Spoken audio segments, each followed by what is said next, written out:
Hi, everybody. Welcome to the panel, Personal Stories, Inspiration to Creation.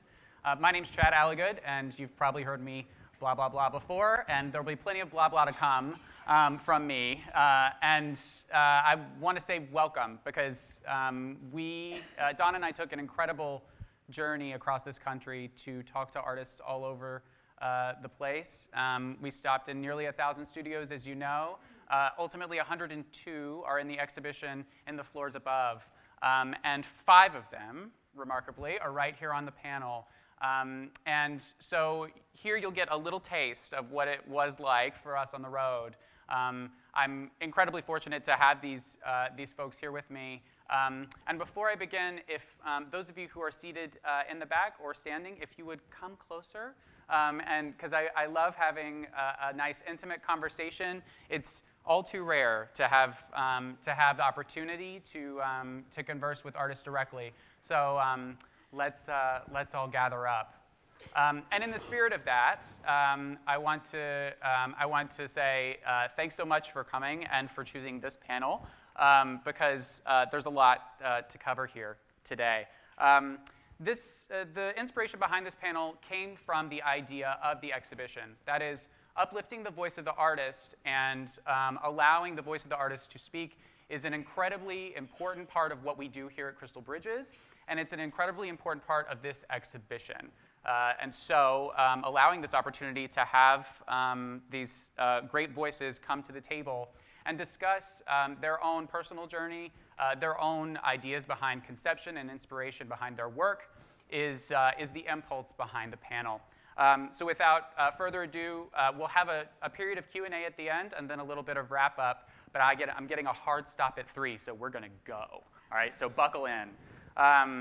To begin, I'll introduce all of our panelists very briefly. To my right, Mequitta Ahuja. The drawings and paintings of Baltimore-based Mequitta Ahuja explore power, history, and self-identity through historical and contemporary reference. I admire them for their technical facility and remarkable and manifest beauty. Please help me welcome Mequitta.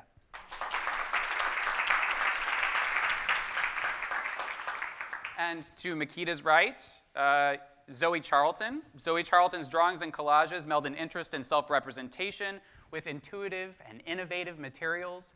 From her studio in Washington, D.C., Zoe responds to a long tradition picturing the human body. I love your work for its vitality and playfulness. Help me welcome Zoe.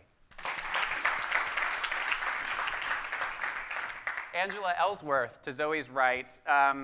Ellsworth's work addresses family dynamics that do not necessarily conform to the norm. She was raised in Salt Lake City, Utah, a 5th-generation Mormon, now based in Phoenix, Arizona. Her work inspires me with its considered material choices and references to history. Welcome, Angela Ellsworth.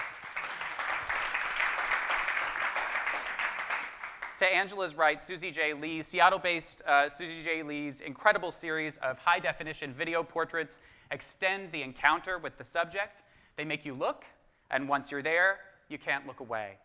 This work helped me understand portraiture in a new way and gave me insight into lives that go otherwise overlooked. Please help me welcome Susie J. Lee. And finally, to her right, Tim Liddy.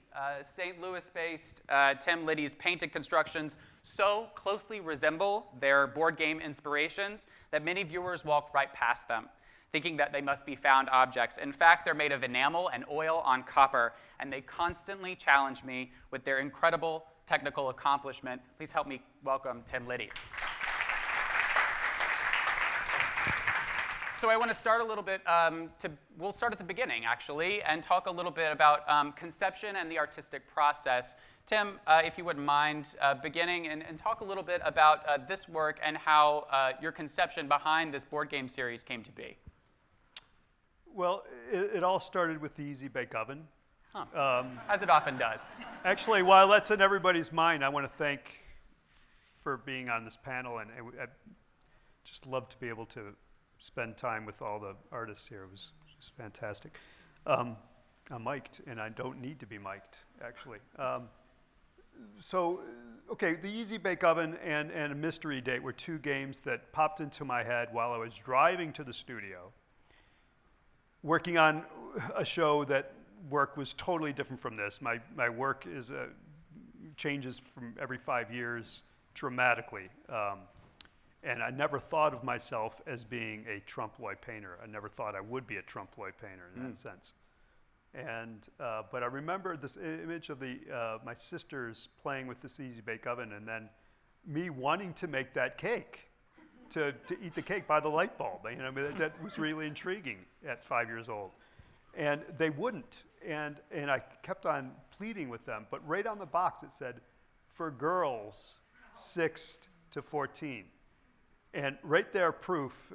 And so I thought, boy, if we could only document that whole idea of for girls. And Mystery Date would be another one. It was the same one. It was for girls from 6 to 14. So that idea of gender stereotypes, but not just gender stereotypes. If you go back and you look at all these games that were created from even the 30s to probably mid-70s, you know, in the Mad Men type of mentality that, for instance, Battleship 67, if you guys can picture Battleship, the father and the son are in the foreground playing the game. They're having fun. They're smiling. 4G, it's a hit. In the background is the wife and the daughter doing the dishes. So when you pass by that game in a flea market, you say, Battleship. I remember that game.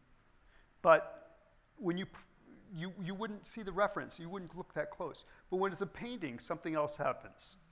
So if I painted that verbatim, which I usually do not, I try to put something fictional in it.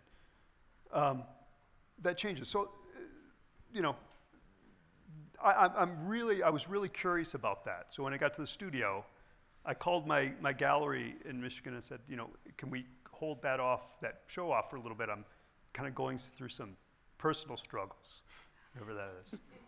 And I remember Note to gallerists out there, that's what artists say. And I remember there being a cootie box in my studio from 1949. And references that started with that. And so that was my first one, and I did 4 of them.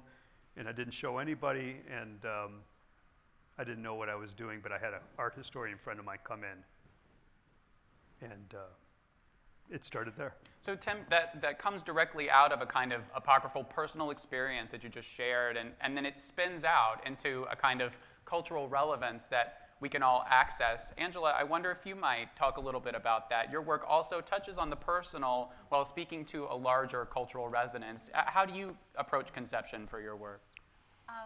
Well, the most recent body of work actually is, the content is related to a history that I ran away from for like 15 years. I just never talked about 15 years of my life.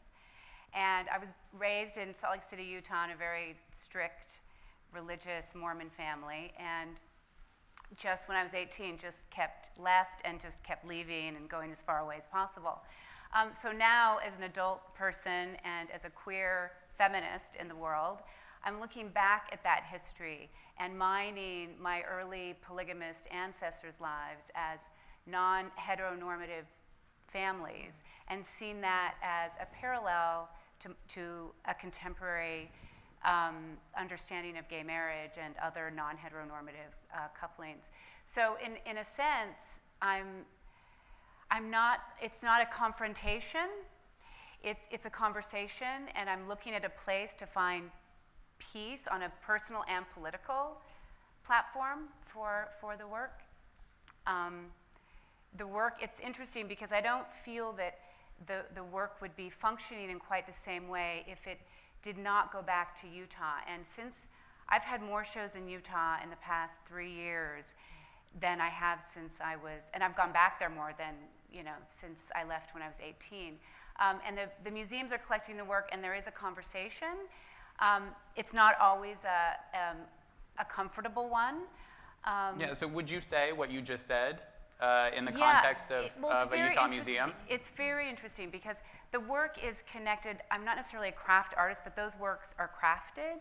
And so there's an immediate sort of draw to the making of the thing. So I'll be having a conversation with the wife of the president of an all-Mormon college in the middle of Utah, in Ephraim, Utah. Like, I was in Salt Lake. I was from the big city. Like, we didn't go to Ephraim, right? So I'm talking to this woman, and she's like, how'd you make these? And I start talking about the invisibility of women and gay marriage. But I ease into it. But, I mean, it's really about acknowledging women first and then talking about their invisibility within that construct where if you're not the first wife, you're illegal, basically. So you're sort of under the radar in a way. And that's a lot of relationships now, I think, where gay marriage isn't accepted. So then it leads into different conversations, and it expands from there. And then, and people get a little caught off guard, but I think I get away with making this work. It's probably some of the most important work I've done. It also connects to the landscape where I'm living. I'm back in the West. I'm in Arizona. And, it's part of they call it the Jello Belt that goes from like Canada down through Idaho. The Jello Belt? Yeah. Salt Lake, Mesa, and then down into Mexico. It's basically where all the polygamists sort of dispersed. Oh. And there's sort of a stereotypical, like, Mormons love Jello. Anyway, it's an inside joke. It's an inside joke. I did not get that. I missed that. They call it the Jello Belt. Anyway. So I'm also really thinking about land and that landscape and a fiber of the landscape of my body and my history, also speaking to the landscape of the desert in many ways. So Angela, that's incredibly powerful, that connection to place that you have, and the way that the work means differently depending on where it is. Susie, your work also, I mean, we talked a little bit earlier about you not really having an artist studio per se. In fact, the work gets produced in the context of wherever your subjects are in many ways. Yeah, I think the idea of a post-studio practice is a contemporary notion and one that is not oftentimes discussed. When you think about the myth of the artist or who an artist is, it's usually the solitary figure who comes into this beautiful space, usually floor-to-ceiling windows, wood floor. But I think that has changed over time to basically say that the place that you work can oftentimes feed and change and transform what you actually are doing. And I would say even with this panel that saying that this is about the artist's voice, I can just pass that baton along and actually say that based on my background, which is actually in science and in education, being an artist means oftentimes I brought a lot of those skills forward to me being an artist. And my impetus is actually on trying to find voices that I think aren't oftentimes heard and being a conduit for those voices. And it's probably a little less agenda-driven than, say, someone who's like a documentary filmmaker or someone who's a journalist. I think it's more to say, if you try to find in the nexus of something between inquiry and curiosity, as well as a fierce determination to bring something into existence, that's where I think that the artwork lies, and where the energy of the artwork can lie is it's sort of agenda-free, but it also has something that it wants to say. And there's, in that space, I think there's a humanity that art can have in a really powerful kind of way. That's very powerful. I think it dovetails with what we were talking about earlier on the panel with the artist as a platform, right? Exactly. And I wonder if you might just discuss briefly this series, The Fracking Fields, and talk through how that manifests with respect to what you're talking about. Sure. So obviously, I grew up in North Dakota.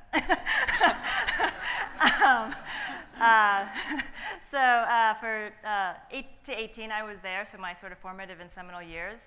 And I hadn't gone back, just like Angela, for about 20 years. And in that time, fracking technology had actually come about and transformed the economy and actually the entire landscape of the state that I had grown up in.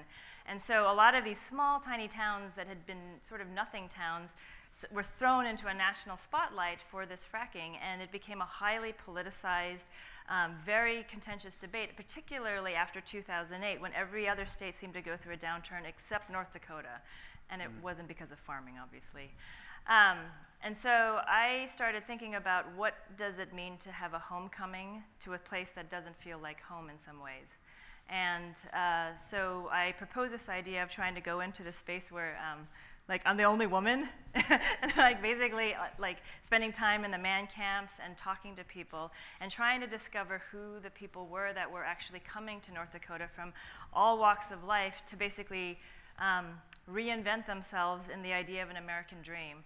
And being the daughter of an immigrant, that idea of an American dream, I mean, it's a very real and palpable but always changing definition. And so when I went to North Dakota, I saw this kind of like pioneering gold rush type chaos and mentality that at some level I was kind of like, yeah, I can understand that. Like, that's kind of cool. But there was also this like desperation involved. And both of those came into this idea that if we created portraits of the people here, it would complexify the issue of fracking rather than simplify it, which is kind of what I think artists can do really well, is make something that you feel like you're easily on one side or the other, maybe something where you're like, well, now I'm not quite sure where I stand in all of this. And that would be a win, actually. Yeah, so that's a total win. I mean, creating space for conversation around issues that don't necessarily have an easy answer. I mean, when I think of your work, Zoe, I think of setting the stage as well for an inquiry about, I mean, the human body. If you think about the works in the show, you know, these beautiful collages from the Festoon series, there's this interrogation of the human body. I wonder if you could talk a little bit about those issues. Yeah, it's really interesting. I find some allegiance with the way that you're positioning a person. And, but I have to talk about how this series started. I was a part of a residency program in Colorado, and a 3-month residency, and I said, okay, I'll just drive out. And as I was driving across the country, I realized there were no more brown people or any more black people, and I thought, well, what's happening here with this landscape? And I arrived in this small college town, Fort Collins, Colorado, and I drove across railroads, I went into the back of grocery stores, and I was looking, and I said, what am I gonna do as an artist here? Because my subject matter had typically been the female body, the black female body. So I decided to put the ad out that I normally put out in every newspaper or on Craigslist, African-American female artists looking for X kind of body, right? Non-professional models, right? And lo and behold, the only people that answered my ad, surprisingly, were all white men. And I said, what am I gonna do with this? I was shocked. And I was like, what kind of voice, like, what do I do? So these guys were filing into my studio, one after the other, and I would have this lengthy interview process. And normally I have this idea, and I tell people what the idea is, and then the idea gets kind of transformed and mushed, et cetera, because of the way that this person feels about the content, et cetera. But I was I was tongue-tied, and I just kind of let things unfold. And what ended up happening is these men started to find ways to relate to me. And I said, well, how do I use this in my own work? So I thought, well, let's see. I can take a very simple yet strategic shift, right? Which is, let's just substitute the body. And does a simple substitution of body open up this discussion that I feel like I'm always having about blackness and otherness? And it did. And it did it in a way that was surprising, because I didn't have to interpret, I didn't have to narrate. People were narrating themselves through me by trying to find an association with me. So that started me thinking about the kinds of objects that I would place onto the bodies. And then those objects became bigger. And I said, well, if I'm not the one that is initiating the kinds of things that are placed on the body, and other people are, how do I carry this through in a series of smaller works in the studio and have it more mobile? And so I love Hobby Lobby, and I love Michael's and all sorts of craft stores, and I think I'm a closet scrapbooker, even though I have no scrapbooks. No, so I think you're out of the closet today. I'm out of the closet now. So, you know, when you go into my studio, the thing that you see is like a collection of stickers everywhere. I mean, I have like 20 different kinds of horse stickers. Did you know that that many existed? It's pretty fabulous. But I started to realize that these objects were narrating. So I'd go into Hobby Lobby and I'd look and I'd say, oh my gosh, there's a tree and there's a house. There's a suburban house, or there's a figure playing baseball. And these things started to narrate. And I said, well, let's let those props become the focus of these things. And let's let these bodies that are not my body, right, become the focus of these things. And I thought, like, how do I just tell a different kind of story about myself through this lens of someone else, right? That's really fascinating because, yeah, I mean, your work, although it does depict other people, you're talking about it referencing your body as the artist. And of course, that overlaps, that brings me to you, Mequitta, and your practice of auto-mythography, which is a sort of neologism that you coined. And I wonder if you might talk us through what exactly an auto-mythography might be. Yeah, it's a variation of a term coined by author Audre Lorde.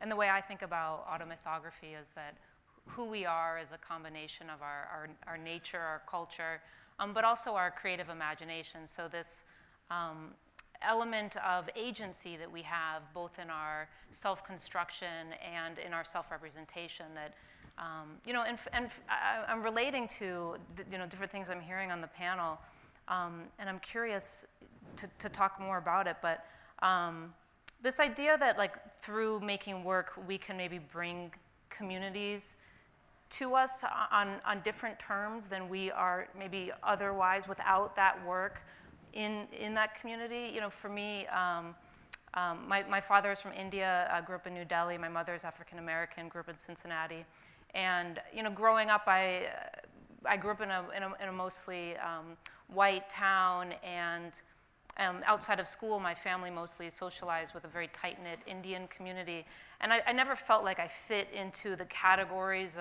of race or identity or you know, how we talk about these things. And I think that for me, auto-mythography is a kind of my own definition, my own paradigm that feels like it's more flexible, it's more open. It's not this limited, you know, either stereotype-based or I don't know, just this limited framework. It's a framework where I can really kind of be more actively self-invention. So you're using these kind of figure types from across art history and across cultures, but using also your own body to depict. I was drawn by what you said about bringing community to you as an artist.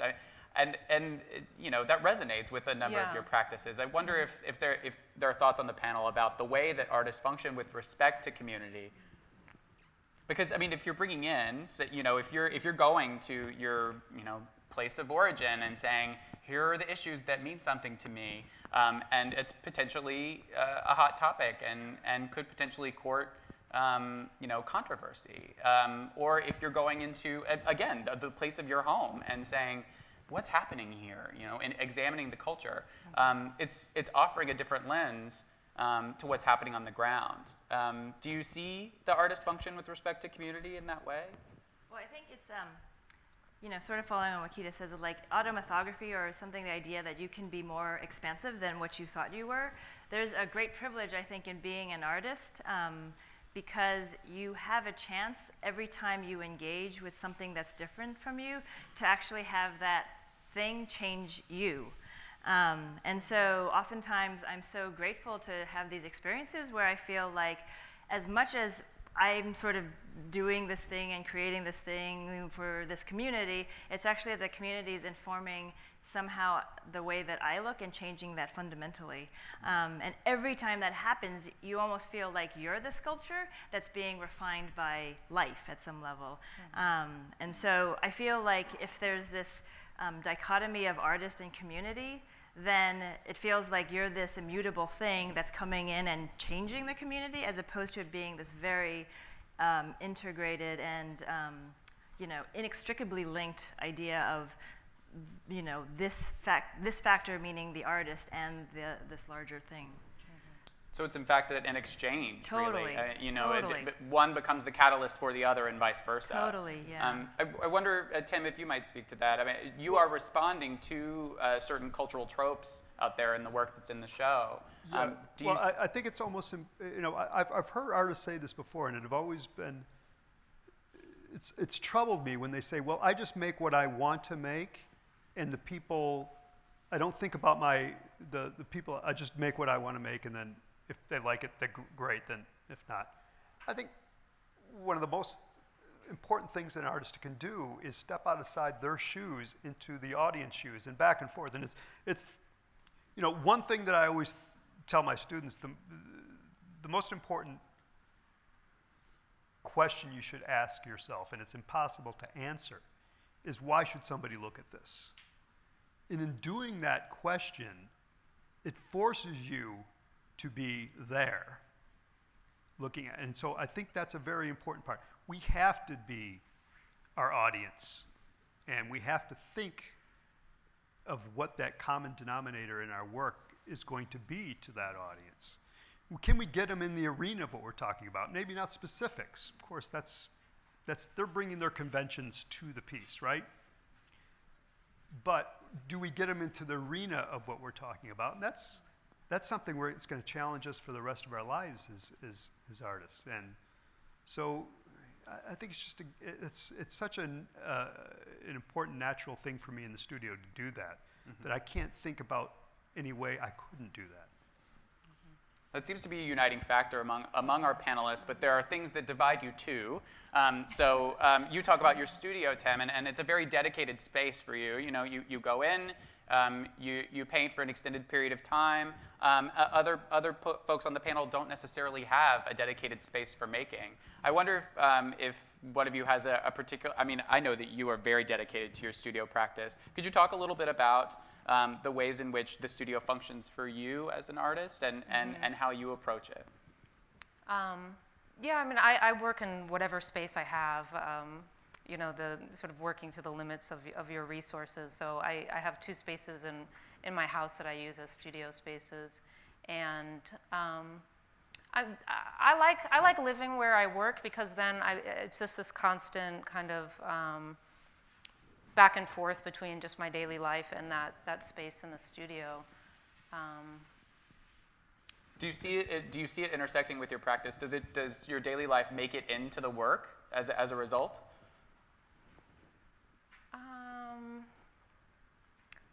No, I don't think so. I mean, I think, yeah, it's more this seepage out from the studio into my daily life. I mean, I really feel like it's through my studio practice that what I know is from being in the studio. It's from working in the studio. Those are the insights that I then bring to my relationships, to my understanding of the world. So that's really my, I don't know, my thought process, or my system of learning. Is that it? I wonder if we might have other responses from the panel. The idea of studio space for me changes, and I like it that way, because if I have a larger space, it's going to speak in a different way to whatever I'm working on.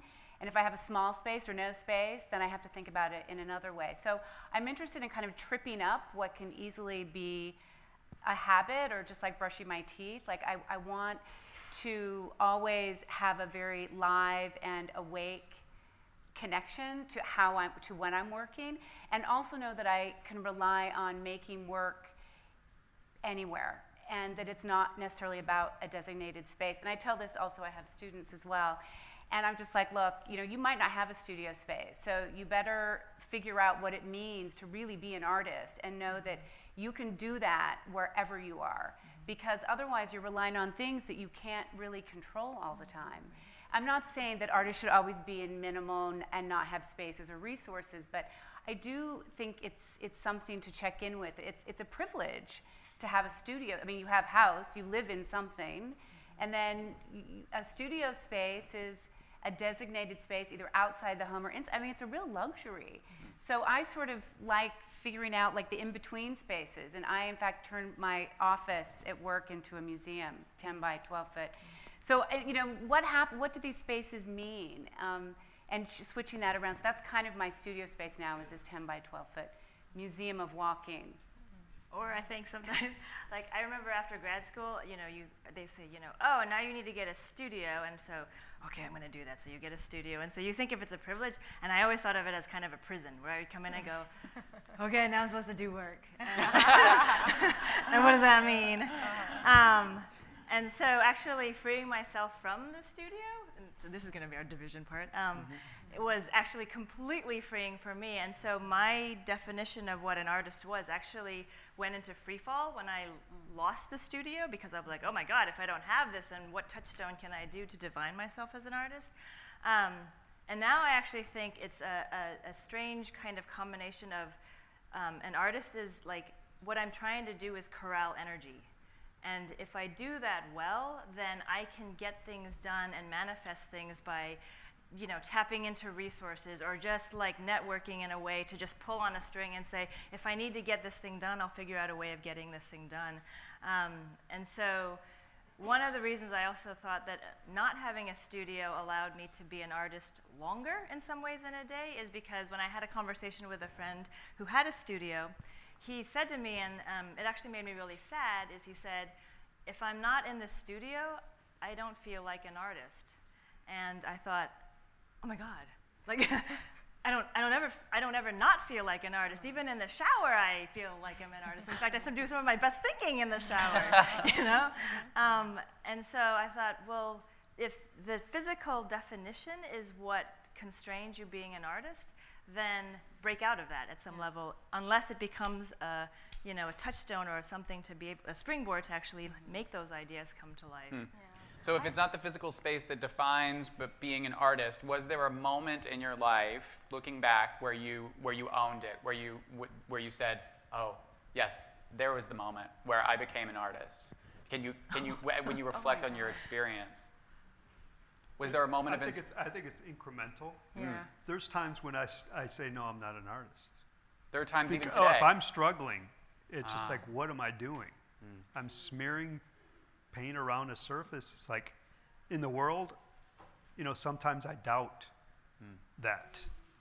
But then the next day, I think, this is what I love to do. It's a tough one. And I think incrementally, when I was 5 years old, when I did a drawing, somebody looked at it and said, wow, you're an artist? I thought I was an artist. And then several years later, I wasn't an artist. And then all of a sudden, I was an artist again. And there was this incrementally thing that happened throughout my life. And then when I was 16 years old, I broke my neck playing hockey, and I didn't move anything for a long time. And through that rehab, I started becoming an artist just because of the occupational therapy of learning how to hold a pencil with my fingers. So all of a sudden, through that, I became an artist by default, because at 16 years old, you verbally can't express yourself. But through drawing, I could. So, and then when I got into college, I wasn't an artist again, because I saw everybody else doing it, and I could, So I think it was an incremental thing. I would have loved to have a eureka moment to say, that once you cross that bridge, you're there, you're an artist. What is that, financial? You first sell your first painting, does that mean you're an artist? Is it your first gallery show? I mean, I don't know. For me, it was incremental. So was my experience. But I want to go back to your other question about studio spaces, and I love that you talked about it as it becomes an indefinable place. I have 2 studios, and one is a dedicated space on the campus of my university, which is really fantastic, and it functions in multiple ways. Sometimes it's my office. Sometimes it's a place where I mentor, students come in and out, and sometimes it's a place that I just kind of go and hang out and say that I'm doing some drawings, right? And then my second studio, which I think is the most important one, is where I take photos of the things that I do in the physical studio, and I am in my car. If I could remember my license plate, I would give you, that would be my address. And I'm sitting in my car driving back to Baltimore, and I'm sending photos to other artist friends saying, like, look what I did today. What do you think of that? You're sending photos while driving? Well, I mean, I'm just, just sending. I don't think you're supposed to do that. You're not supposed to do that. Just bear with me right now. So, so I'm sending this out, and I'm like, this is pretty amazing that a lot of my thinking happens and a lot of the work happens when I'm actually not in that space. And so I think, so when someone thinks about their studio, you know, there's a place where I do the activity of making something, and then there are spaces where I do the activity of thinking about these things and reflecting about things. And I find that that becomes the most important to me, is like when I can have that space to really think about and reflect on and sort of problem solve, right? Yeah, so I feel like in the space itself, I don't always, in that location, that dedicated space, I'm not always immediately reflecting on things. It's when I'm out of that space that happens. And so I consider that's my car, or that's the shower. Yeah. Yeah, we had that conversation earlier this morning when we were talking about these questions and how, you know, when you get to the studio, especially when you start raising children, you only have time and work. You can't go through all the procrastination ritual things as I did before. And you got to, as soon as you get in there, in 2 minutes, if you don't have a brush in your hand, if you don't start actually making things, you got to be home by 6 o'clock to cook dinner. So it's like, but what you were saying, Zoe, is having that antenna open all the time. You know, okay, so now I'm an artist again. See, is having that antenna open when you're on the bus, when you're going here.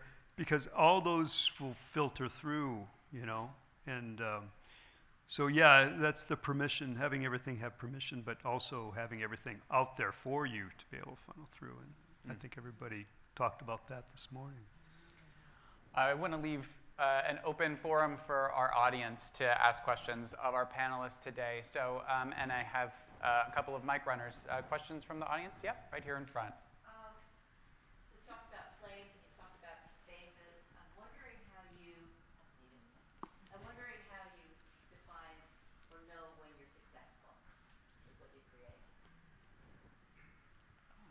Success. Well, they're definitely not all successes, that's for sure. I think then the natural discourse also comes to how do you define failure? And particularly in a society where there's metrics like economic success, you know, we would all probably say we are astounding, amazing success failures in the economic realm. I think oftentimes the work changes from the beginning to the end completely. So it's like whatever you thought you were going to make at the beginning and what actually manifests at the end are completely different.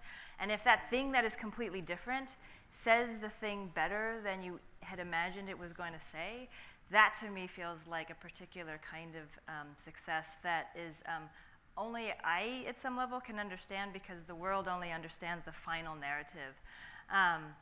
And that has only happened a few times, actually, in my career. And when that happens, though, you're just like, you just know. I don't know what it is, but you just like, that thing, and then oftentimes the world actually responds in kind, in an interesting kind of way, which means that you feel like you're on the same wavelength as like the universe at some level.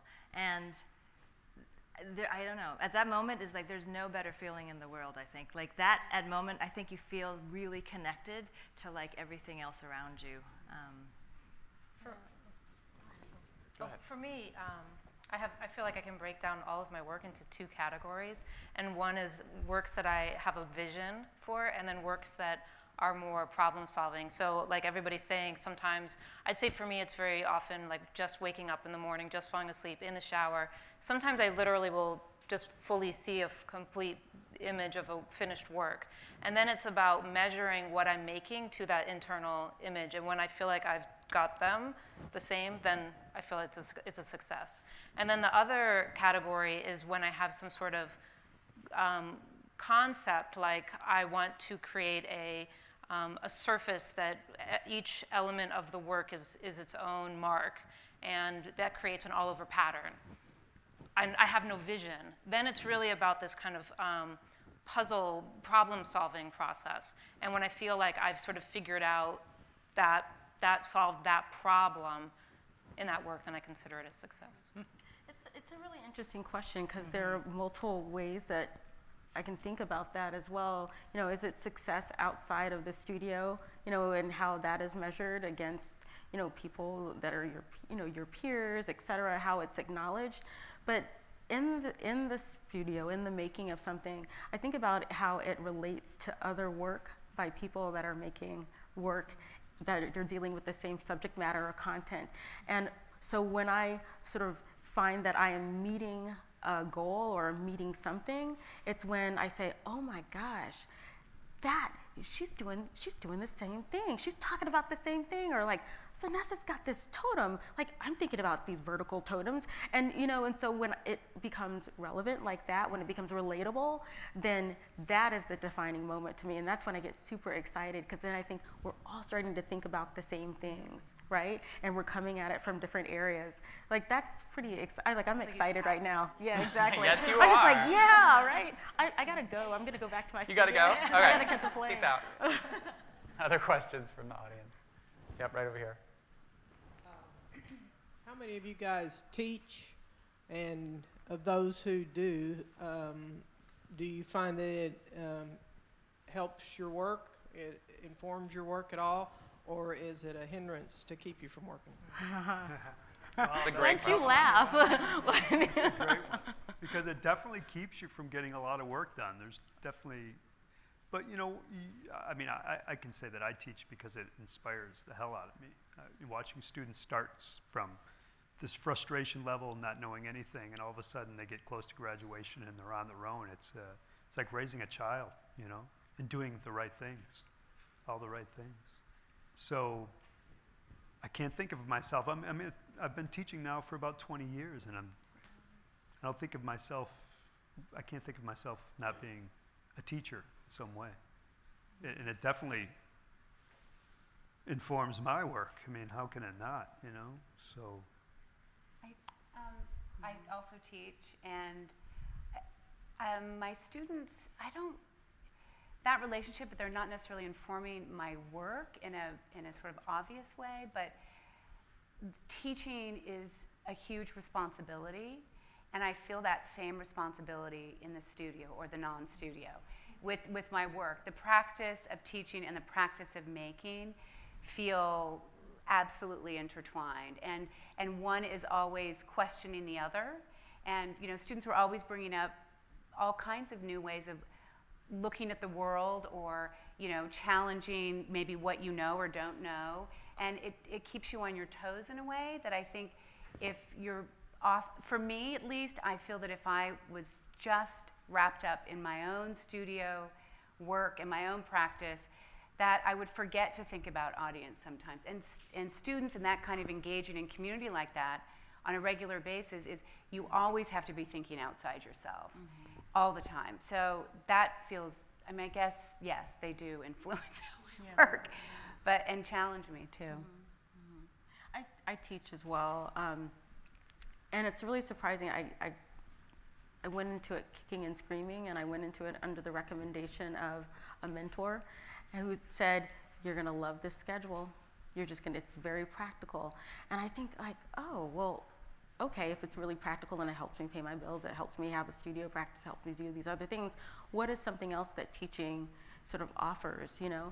And what it did is it expanded my practice in a way, in my thinking.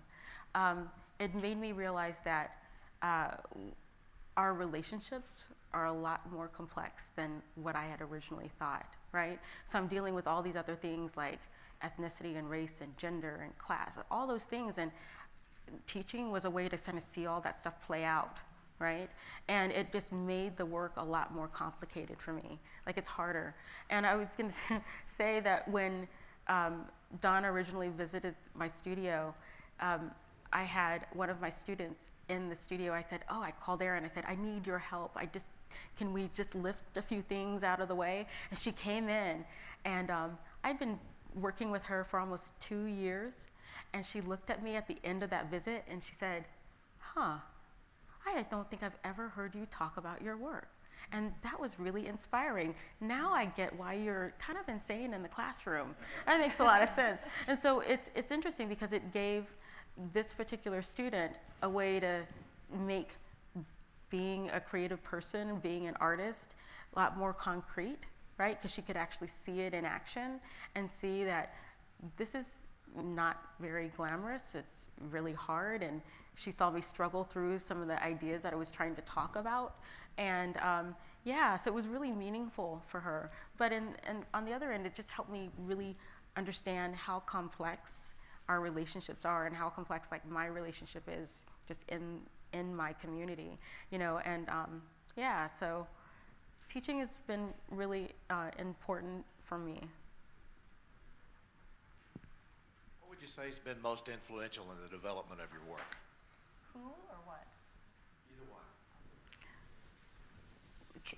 one. For me, the Who, I studied with artist Carrie James Marshall, who I guess a work has just been acquired by the Crystal Bridges Museum of his work. Represented in our collection. Yes. And so I'd say he's been the most influential for me in my work.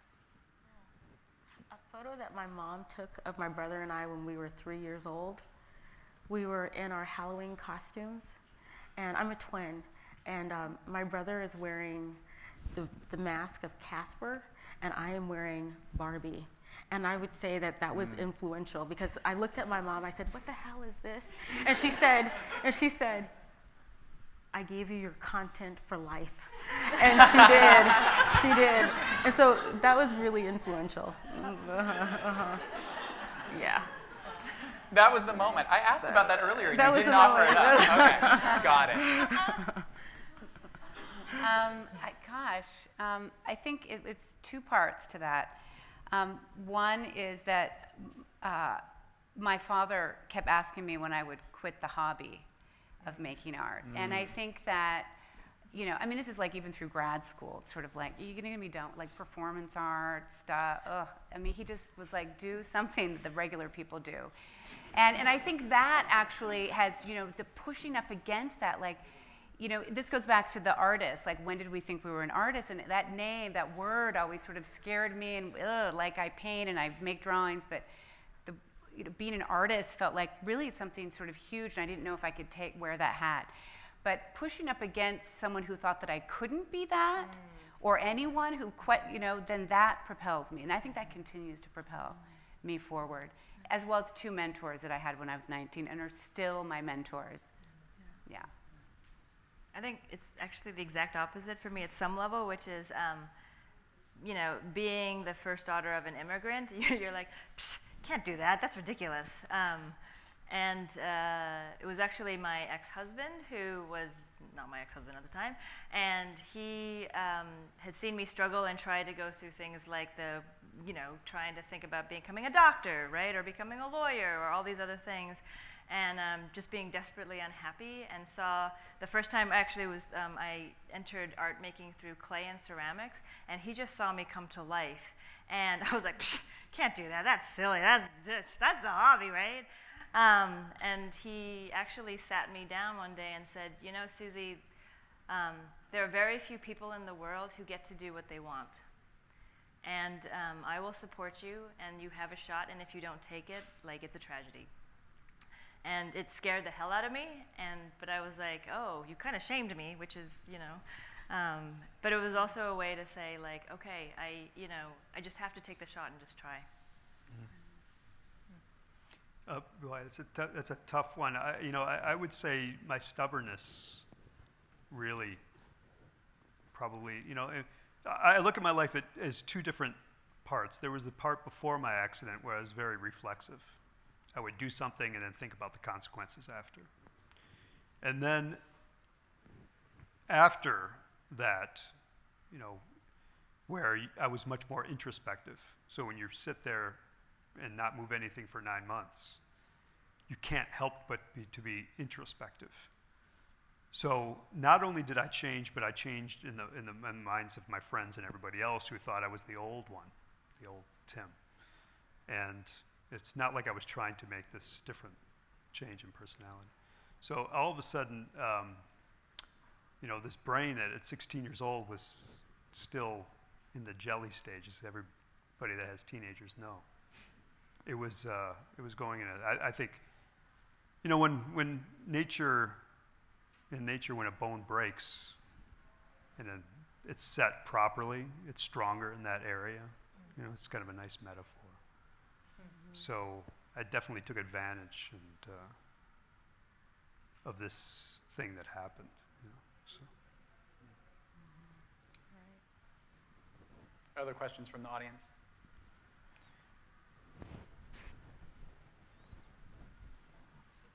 You know, a lot of artists seem to go through different phases in their art over time where, you know, they do something and they're engaged in something and all of a sudden it just stops and they kind of decide they're going to go on and do something else. How do you guys know, or how do you think about when it's over? You know, you're doing something and when is it kind of enough? And does it sort of scare you that eventually what you're doing now will end and you have to kind of move on to something else? Boy, yeah, of course. Yeah, that's scary. Yeah. You know, I was just talking to somebody, I forgot her name, it was when we were eating lunch, we were just talking about my work. Been doing these board games for a while, you know, and I've got other ideas that I want to get to, but I feel like Al Pacino in The Godfather. It's like, as soon as I think I'm getting out, then they come to my studio and they like these pieces and they pull me right back in, you know? But then there's some days where you think, you know, I've got this brilliant idea and you can't wait to wake up next morning and start doing it. And then it's the stupidest idea you ever, it's like, well, how could I ever thought that would ever work? But yeah, I know you guys mentioned a little bit about that. Yeah, I think one of the myths that I like to pierce about artists is like, oh, we're channeling something that's like, you know, from the gods or blah, blah, blah. And I was like, well, actually, oftentimes I actually feel like a prisoner looking for escape routes. And the reason I say that is because oftentimes you have a tension between what is expected of an artist and what you actually think that definition of an artist should be. And so every time I feel that there's like this growing pressure of being boxed into a definition of what an artist is, I start to feel this sense of like I'm trying to now find a way out of that. And so I'm not sure it's so much of as an ending as it is like in the business world they call pivoting. And so you're trying to say, okay, you thought I was doing this thing, but I actually am bigger than this. I'm actually doing this other thing too. And you know, like Matthew or Holly, who have sort of talked about like this very complicated kind of practice, I am inspired by that because it feels like they're also trying to find those little escape routes to saying your definition or the public's definition of what an artist is, we're going to constantly test those boundaries and push them a little bit further along. And so good to hear, Susie. So in closing, I'd like to actually hear your responses and your reflections from each of the panelists actually on what your vision is, what's coming down the pike for you, or perhaps even what is coming down the pike for the field. So what are your thoughts about you moving forward? And I'll start with you, Mequitta. Wow. No pressure. No pressure. I don't know. I mean, I'm always thinking about how to get the results I'm interested in through different means. So right now I'm really interested in, as is represented in the work, my work in the show, patterning and a kind of fractured surface. So, and I'm trying to get there through paintings in a different, sort of trying to invert my process. So. Well, my long-term pursuits is I have a call out for another group of participants for a new series of drawings of people that are wearing masks, et cetera, these sort of tourist trade, African-styled masks. But in the short term, when I get back to my studio, I will be painting a pair of red galoshes. So that's what I'm looking forward to. All right. Just putting it, yeah. I am on, in terms of the bonnets, I haven't finished the 35 Wives of Joseph Smith yet, so those are yet to be finished. And being raised in a Mormon household, we sang lots of songs about walking. The primary children walked thousands of miles, and we sang and sang these songs about walking. So that's this museum, is the Museum of Walking. And I've, you know, my sort of ancestors pioneered part of the West, but they were colonizing native land. So the Museum of Walking is started co-founded by myself and a Native American artist named Steve Yazzie.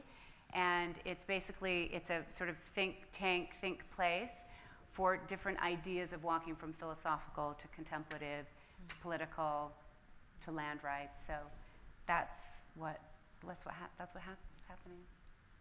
I was talking to Don actually when I arrived today, and sort of shocked him about what my next project or current project is right now.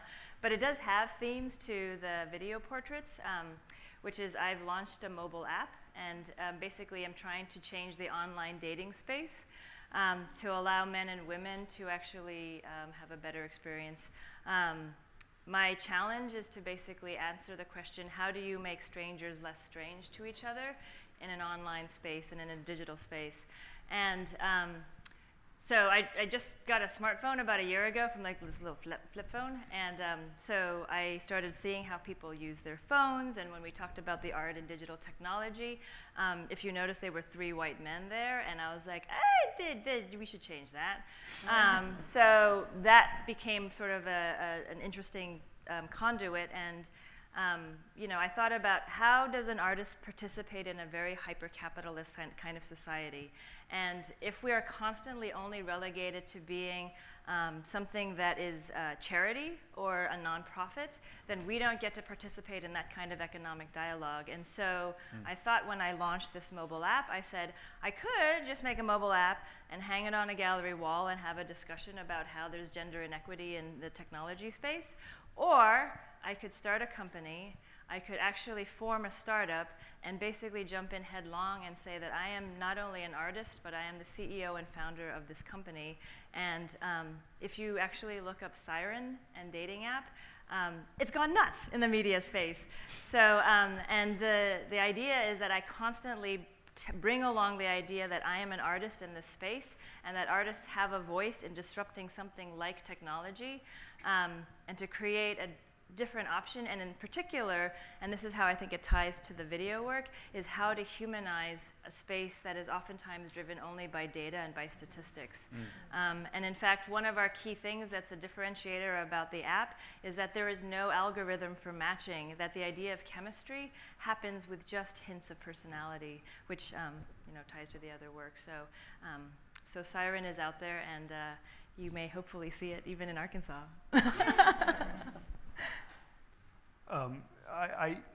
I have an idea that might be a stupid idea tomorrow when I wake up, but it's a dictator series of 20th century dictators that would happen to have some kind of propaganda box set of something that, so I've got some dictators, but the one that's in my head right now would be Fidel Castro singing love songs to his friends, and it would be a 7-album box set.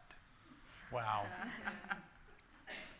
I'm hearing yes from the front row, so you might want to pursue that one. I'll start. That's good. Yeah, that's a good one. So I want to thank the panelists and thank you as the audience for joining us in the conversation.